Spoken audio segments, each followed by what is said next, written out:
እንደተቀባሹ የመቅለጥለጥ ነገር የለውም። ልክ እንደ ቡና ዘይቶቹ ወደ ውስጥ ይገባል። ምክንያቱም ሲንቴቲክ ነገር የለውም።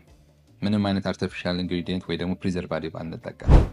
የኦሬንጅ ኦይልም አለን እና እሱስ ጥቅሙ ምንድን ነው? ለቆዳችን ምን ይረዳናል?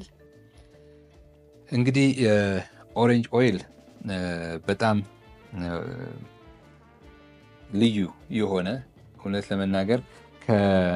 ለመናገር ከቡናው ባልተለየ መልኩ የምንኮራበት በጣም ቆንጆ ፕሮዳክት ነው።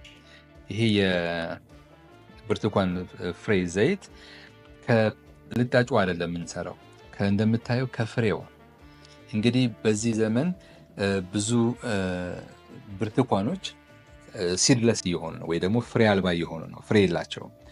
ይህን ያክል እንግዲህ ዘይት ለማውጣት ምን ያህል ብርቱካን ገዝተሽ ምን ያህል ፍሬ ሰብስበሽ እንግዲህ ስንት ድካም ኖሮት ነው ይሄ ዘይት የሚገኘው። እንግዲህ ፉሊ ቫይታሚን ሲ ነው። እንግዲህ ቫይታሚን ሲ ሲረም የሚጠቀሙ ሰዎች ስቲል ይሄን መጠቀም ይችላሉ።